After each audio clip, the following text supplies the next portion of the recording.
everyone! Today we are meeting with Katie Ferrara. Or Ferrara. Do it again. Yeah, Ferrara. Yeah. It's like Ferrari, but with an A. Ferrara. I'll just have you say your name. Okay. Welcome back to the Listen to Lucy show. We have advice for musicians from other musicians. Today we're going to be talking about busking with Katie Ferrara. What is busking? Busking is basically anybody who performs out in the street. Music, dance, or juggling, any sort of stage performance that you normally see in a venue, but out on the street. Awesome. So what got you into busking? I was kind of like sick of playing in venues in LA, especially on the Hollywood Strip. I don't know if you've done this before, but you know, you have to sell tickets, or you get told, okay, you get to play that when the House of Blues Pay to play. Yeah, pay to play. And they would give you a cut of the door, and it would usually be a very Like nothing. Yeah, it'd be nothing. Yeah.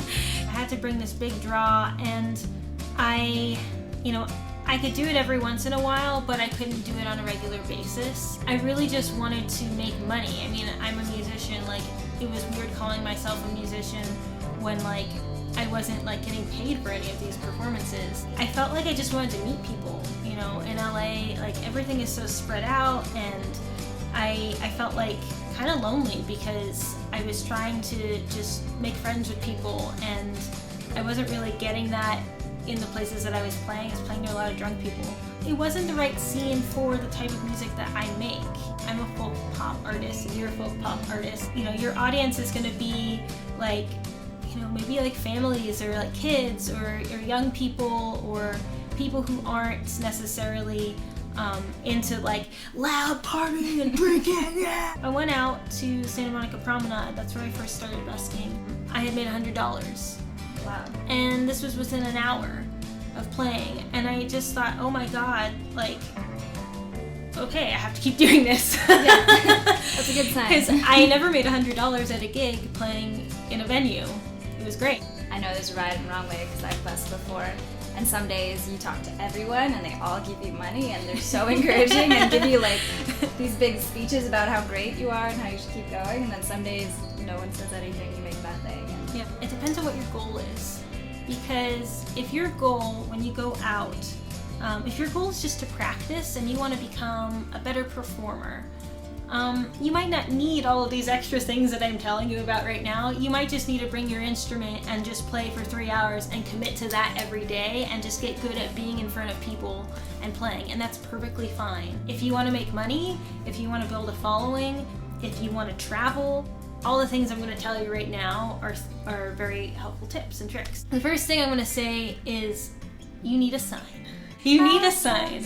I've seen this where someone will set up and they're really good, but I'll have no idea who they are.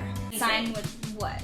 So they need their name, where to find them on social media, your handles. Insta, Facebook. But the really interesting thing is don't put all of them. Otherwise it's too much. Yeah, it's way too much.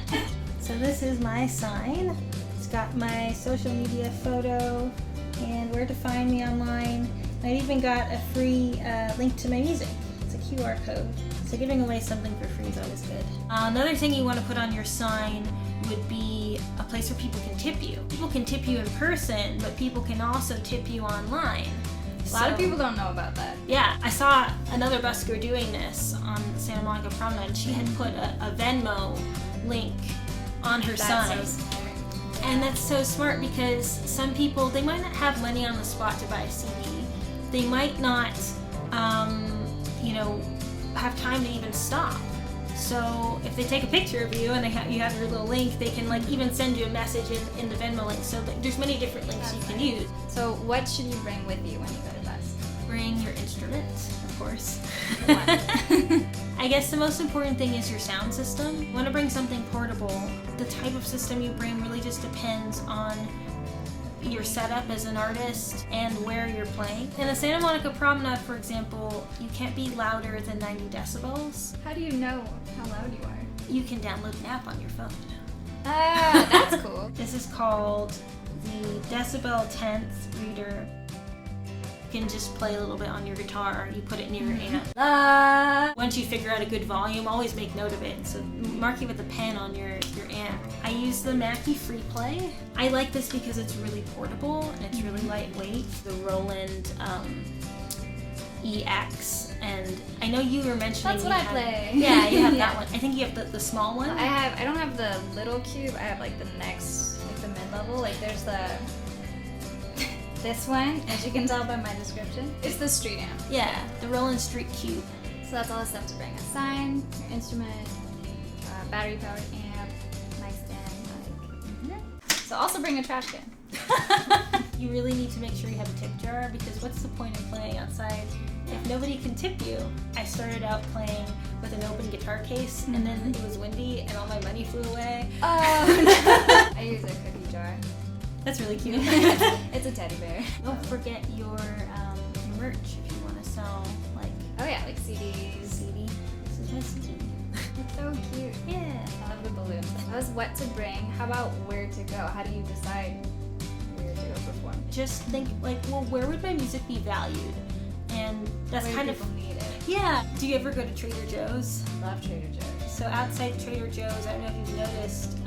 It's chaos. It's a danger zone. With It's the parking. Okay, maybe you don't want to scary. play there. Any place that you can think of, get creative. You know, you don't have to do what everybody else is doing. Yeah. When you see other buskers, like you're saying, is there like a lot of etiquette involved? Oh, I yeah. feel like there's like boundaries, and you know, I've been playing on one corner and I'll be getting glares from the person on the next corner, and then I'll like scoot down a little bit. You don't want your sound overlap. Rule is first come, first serve. And if you see other people performing in one spot, talk to them. Say, hey, I'm planning on playing in this area. Do you mind if I set up there? Like, I've set up, and you know, an electric guitarist, like, just down the street will just be like, bam, and like soloing Really over like over this, your like music. beautiful, like. You meet a lot of musicians that way though, so if you do go into the studio and you need like a violin player or a juggler for a show or something. Well, thanks so much for talking with us, Katie. Yeah. Where can we find you? Where can we see you play? You can find my music at katieferrara.com. It's KatieFerrara.com. And Facebook, Twitter, Instagram. Cool. Okay, so much. Thanks so much. Check out her music. It's amazing. I went to her EP release a few months ago at Hotel Cafe. Yeah, Lucy plays Awesome. Oh yeah, I played it. Yeah, you were there. You were I was opening. definitely there. And we also have that video we did together. Oh yeah. Okay, Yeah. I'll link this video that we did somewhere. Bye. Thanks for watching.